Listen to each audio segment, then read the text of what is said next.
Welcome back to Tarot by the Bay. I'm David.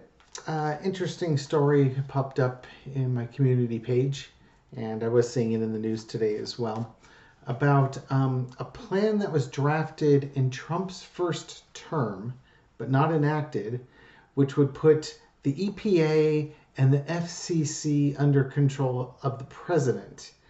And then there would also be a strategy called impounding funds, where if the president didn't like how you were spending the money or what you were going to do with the money, he could block your department from getting the funding that would have been appropriated by Congress. You know, authoritarian stuff, basically. And there's some great quotes. Anyone who opposes presidential autocracy in America should react to this closely, warned presidential historian Michael Beschloss. Another one, a great one from Bradley Moss, who's a national security attorney.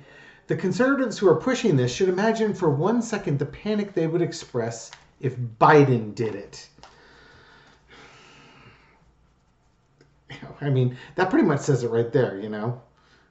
Blaming Biden. And Trump in a Michigan rally saying when he's, let's see if I can find that quote,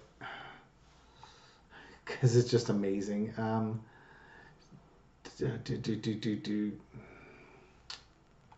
Oh, that's right. Here we go. We'll demolish the deep state. We'll expel the warmongers from our government. We'll drive out the globalists, cast out the communists, Marxists, and fascists. Are you going to cast out fascists? You're going to get rid of your base? Dude. Okay, so there's some alarm. You know, what happens if Trump gets elected? Would he enact? He'd try. I absolutely guarantee you he'd try. At this point, his anger and seeking revenge for people that weren't sufficiently loyal to him would know no bounds. Now, mind you, from intuitives far greater than me, they've always commented that Trump's anger isn't going to be directed at Democrats because he knows Democrats oppose him. It's the Republicans that he would direct his anger at, you know, because they were the ones who were supposed to support him through thick and thin and take the bullet for him. And a lot of them didn't. So he's livid at these people, and he will be like a 2-year-old having a tantrum with a hammer in his hand in a crystal shop. You know, he's just going to smash everything around him because that's who he is. Now, what's the point of this reading? I'm curious. Okay, let's just ask. If Trump were elected, would he do it? You know, I know the answer is going to be yes, but I'm kind of curious what the background would look like. Would he do it? Yeah, he's damn foolish enough to do it. And yep, he would be changing the government. The government would resist, but he wants to go in there and do that. He'd go in, here's your 2-year-old with a hammer, going with his big stick. He's going after the people that betrayed him, weren't sufficiently loyal.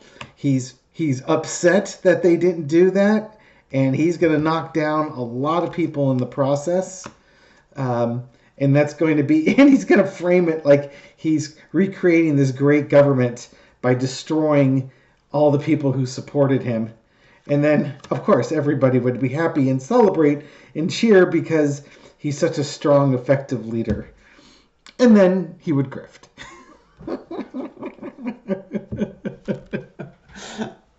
Lather, rinse, repeat, right? I'm sorry, I'm laughing. I know some people are like, oh my God, he would do that. Yeah, he would. That's why you got to get out and vote. And you got to get your friends out and vote. And if you've got kids or grandkids that are voting age, you got to get them out to vote too. And especially the ones who are going to vote blue. Ones who maybe don't like an autocracy and an oligarchy in the United States. Get them out to vote. You can't be complacent. I know most of you that are watching this wouldn't be complacent. I mean, I can almost fake it because I live in a blue county in a blue state. But even then, you've got to get out because you've got to support your local governments.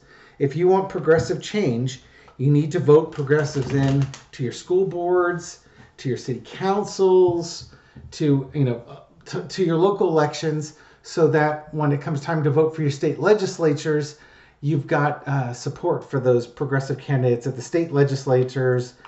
And then when the states will support progressive candidates, then you can bring it to the national stage.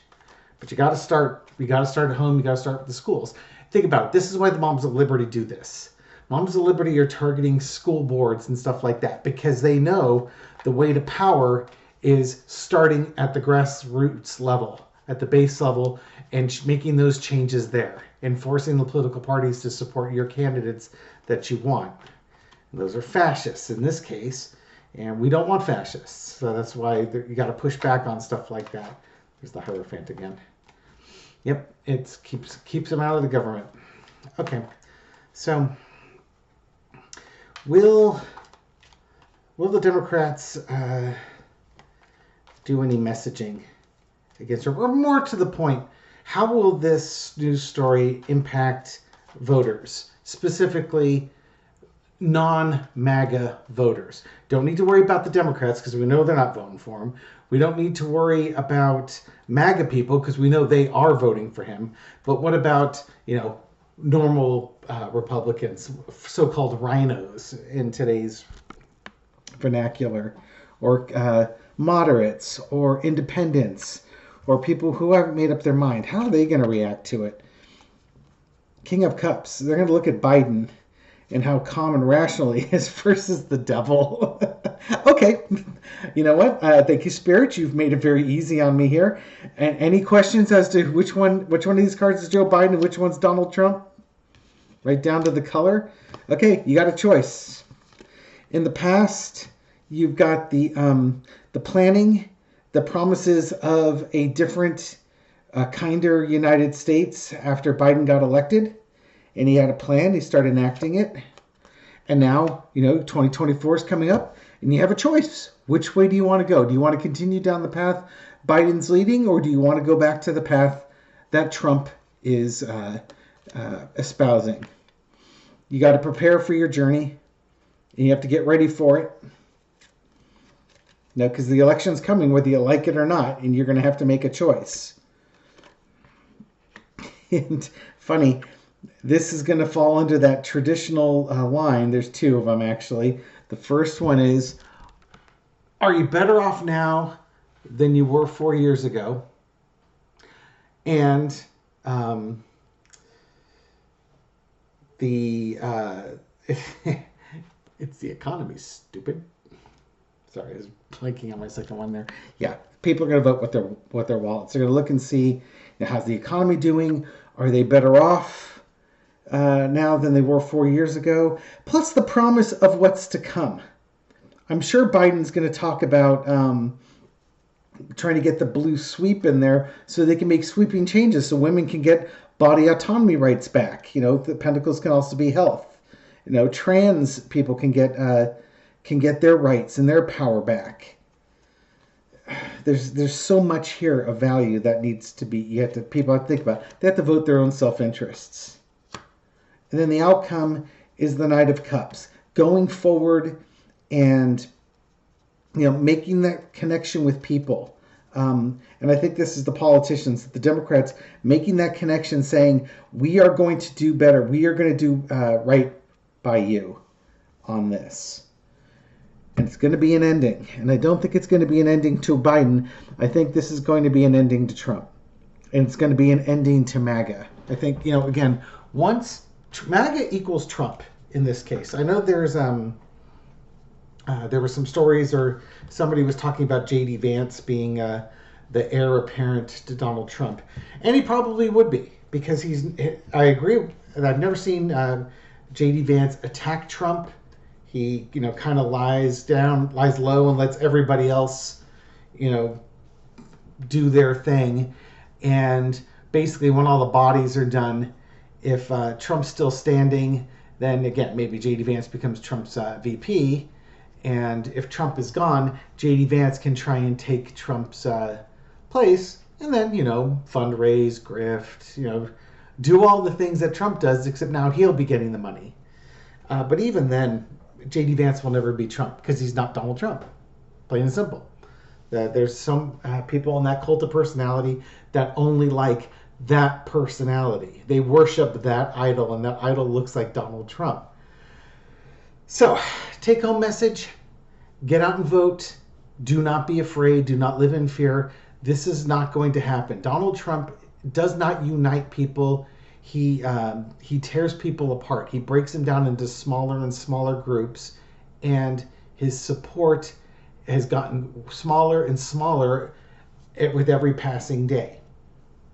And you think about how many women he's alienated with his owning, if you will, the overturning of Roe v. Wade, bragging how he got those justices on there, and trans rights and stuff like that.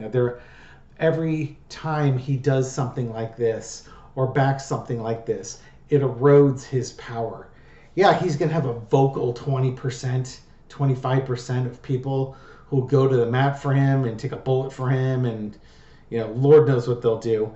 They're always going to be there. Those people exist, but they're greatly outnumbered by everybody else. So get out and vote in your best interests, and this guy will never see power again. And by the time he thinks he will, he's going to be mired in court cases. Thank you for supporting my channel. I'll catch you on the next video. Take care.